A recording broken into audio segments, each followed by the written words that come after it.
j'espère que vous allez bien. On se retrouve aujourd'hui pour une nouvelle vidéo qui va être une vidéo partie 2 de la vidéo La K-pop va-t-elle trop loin? Parce qu'en fait je me suis dit que je pouvais faire en sorte que cette vidéo puisse être le début d'une série de vidéos en fait où je parle de scandales de K-pop. En gros c'est comme un K-pop news mais qui s'appelle en fait La K-pop va-t-elle trop loin et qui reprendra en fait un petit peu les scandales qui touchent la K-pop du coup sur des périodes qui sont récentes. Et je vous remercie énormément pour tous les nouveaux abonnés qui sont arrivés sur ma chaîne, vous êtes vraiment top et vraiment merci.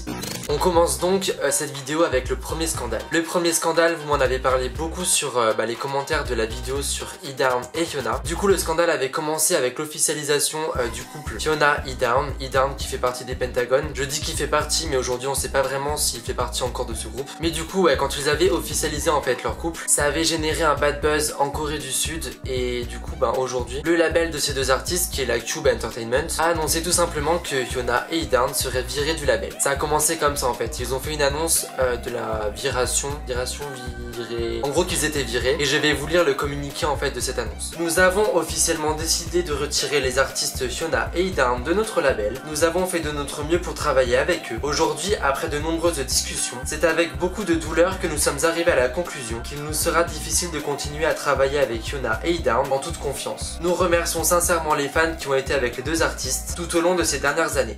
Bien évidemment, cette annonce a également fait un scandale. Ça a fait un scandale parce que vous imaginez juste que la cause de cette viration, la cause elle est stupide. En gros, deux artistes qui ont exprimé en fait officiellement leur couple, qui est une chose assez difficile dans le système de la K-pop. Pour remercier ces deux personnes, et en fait on les vire de leur label. En gros la Cube, ce qu'elle a montré aux artistes coréens, c'est que la sincérité, ça paye pas. Comment vous voulez que les choses puissent évoluer quand on a ce genre d'exemple? Comment tu veux que les artistes puissent officialiser leur couple, qu'ils puissent vivre leur vie privée correctement, quand à côté tu apprends que deux artistes qui ont fait leur officialisation, comme récompense, on les vire de leur groupe et on les vire aussi de leur label. Parce que si on vire E'Down et Hyuna, ça veut dire que E'Down quitte les Pentagon, que le trio Triple H, je sais toujours pas le dire ce trio, même si les gens m'ont aidé dans les commentaires, j'y arrive toujours pas donc vous m'excuserez, et ce trio n'existera plus vu que si on enlève deux personnes du trio, il reste plus qu'une personne et du coup ça n'existe plus tout simplement. Donc vous imaginez bien que les commentaires n'ont pas été très tendres envers la Cube. Le lendemain du coup ce qu'a fait la Cube, elle a été intelligente. Elle a fait un communiqué en disant que la viration, je dis viration mais je sais pas dire le mot et je pense que c'est plus simple de dire viration dans cette vidéo, que la viration de E'Down et Hyuna, elle n'était pas officielle et que encore aujourd'hui du coup les discussions sont encore faites. On ne sait pas aujourd'hui si E'Down a quitté les Pentagon et la Cube et c'est pareil pour Hyuna. On sait pas où est-ce qu'elle est aujourd'hui. Et qu'est-ce que moi j'en pense? Moi j'en pense que on ne sait rien. J'ai l'impression que quand la Cube elle a dit que ils étaient pas vraiment virés, que c'était un petit peu pour rattraper le bad buzz et que au fond ils sont toujours dans le cadre où ils vont les virer. Mais pour que ça passe mieux, ils font genre qu'ils réfléchissent en faisant des réunions, des machins, des trucs. Mais personnellement je le sens mal. Je le sens très mal pour ces deux artistes. Je trouve le comportement en fait de la Cube irrespectueux. Quand on remonte à genre 2 ans, quand la Cube allait très mal, quand les 4 minutes s'étaient séparés, que les Beasts étaient partis du label, que les CLC ne marchaient pas, que les Pentagon ne marchait pas non plus, et la Cube elle était contente de trouver Hyuna qui était la seule artiste qui marchait encore convenablement en fait dans le label. Et aujourd'hui le comportement qu'ils ont officiellement envers elle, je le trouve assez irrespectueux parce que elle a toujours été là pour eux. Quand les 4 minutes se sont séparés, elle a renouvelé son contrat avec la Cube alors qu'elle aurait pu aller ailleurs et elle aurait pu cartonner aussi ailleurs. Et aujourd'hui pour une simple histoire de couple, on la vire.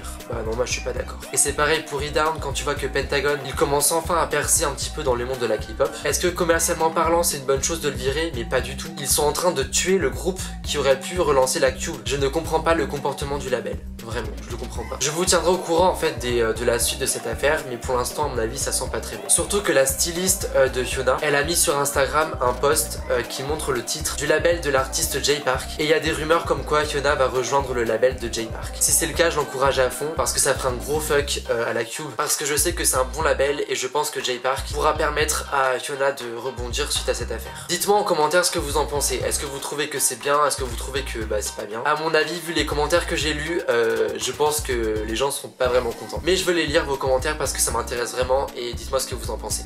Le deuxième scandale touche maintenant le groupe BTS. Encore BTS. J'ai l'impression que je parle de BTS BTS à chaque vidéo et je crois que bah c'est vrai. Surtout que la vidéo qui va arriver juste après, elle parle aussi de BTS, mais pas d'une manière, comment dire, scandale. Et je vous promets qu'après je ferai moins de vidéos sur BTS. Et après c'est pas de ma faute s'il y a des scandales sur eux toutes les semaines. J'ai envie d'en parler donc c'est pour ça que j'en parle et en fait je fais un petit peu ce que je veux en fait, c'est ma chaîne.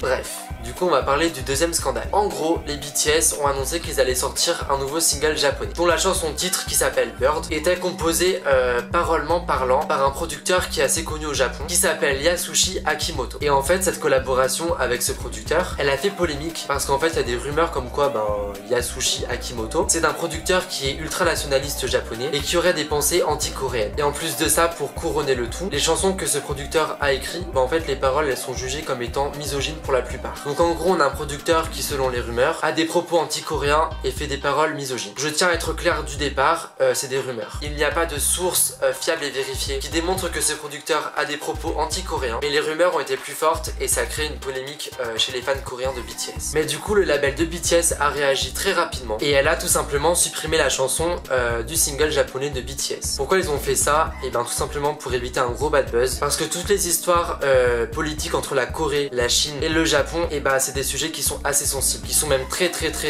sensibles. Et le label de BTS du coup a tout fait pour éviter un bad buzz, parce que c'est arrivé que des artistes coréens soient victimes d'un énorme bad buzz suite à des trucs comme ça. Je pense à Tiffany des SNSD qui avait fait en fait un snap avec un filtre japonais, sauf que sur le filtre en fait on voyait le drapeau impérialiste japonais. Pour ceux qui savent pas en fait le drapeau impérialiste c'est le drapeau qu'avait le Japon durant la Seconde Guerre mondiale, et en fait ce snap a créé un énorme bad buzz en Corée sur elle, et encore aujourd'hui, soit 2 ans après, on lui reproche encore beaucoup ça, et je peux comprendre en fait le label de BTS qui a voulu protéger le groupe et qui a voulu protéger en fait les membres du groupe en général. En tout cas les réactions des fans coréens suite à l'annonce de l'enlèvement du titre qui fait polémique, les réactions étaient très bonnes et les fans coréens ont remercié le label de BTS pour les avoir écoutés et pour être à l'écoute en fait de ses fans. Et ce que moi j'en pense, et ben je sais pas trop. D'un côté je trouve la réaction du label de BTS assez bonne professionnellement parlant, parce qu'ils ont pas attendu en fait que ça parte en couille avant de réagir. Cependant vis-à-vis des rumeurs sur ce producteur, étant donné que c'est que des rumeurs, je trouve ça dommage qu'on en arrive à là suite à des rumeurs comme ça en fait. J'aimerais qu'on puisse vérifier en fait les sources avant que ça puisse en fait partir en couille comme ça. Mais c'est un problème qui touche le monde entier, c'est pas un problème qui touche que la K-pop. Et je pense que de mon statut et de votre statut aussi, on peut pas faire grand chose mis à part vérifier en fait nos sources avant de dire n'importe quoi et voilà. Là aussi dites-moi ce que vous en pensez en commentaire. Est-ce que vous trouvez que la réaction elle a été bonne? Est-ce que vous trouvez que les réactions suite aux rumeurs elles sont bien ou elles sont trop exagérées? Débattez en commentaire, j'adore ça, j'aime trop lire, j'aime trop débattre avec vous, je vous aime trop et je vous tiendrai au courant de la suite de cette affaire. Cette vidéo est terminée, j'espère qu'elle vous aura plu. Si la vidéo vous a plu, n'oubliez pas de mettre un pouce bleu, de vous abonner à ma chaîne si c'est pas fait. Et on se retrouve non pas samedi à 18 h mais vendredi à 18 h, parce que j'ai décidé en fait de changer le jour de la publication des vidéos pour une raison en fait d'organisation par rapport à mon travail. Mais en gros il y aura une vidéo par semaine, ça c'est sûr, je m'y tiendrai coûte que coûte. Et cette vidéo sortira toujours le vendredi à 18 h. Et quand je filme une vidéo en plus, qui est une vidéo du coup qu'on appelle bonus, elle sortira le mardi à 18 h. Les K-pop news c'est pareil, je vais changer en fait de jour. Ils ne sortiront plus le samedi mais le mardi. Donc une semaine sur deux vous êtes sûr d'avoir 2 vidéos par semaine. J'espère que c'est clair, mais en gros c'est simple. Une vidéo par semaine qui est sûre, c'est le vendredi à 18 h, et une vidéo bonus qui est le mardi à 18 h si j'ai le temps de filmer une autre vidéo. Donc voilà, j'espère que cette vidéo vous a plu et on se retrouve donc vendredi à 18 h.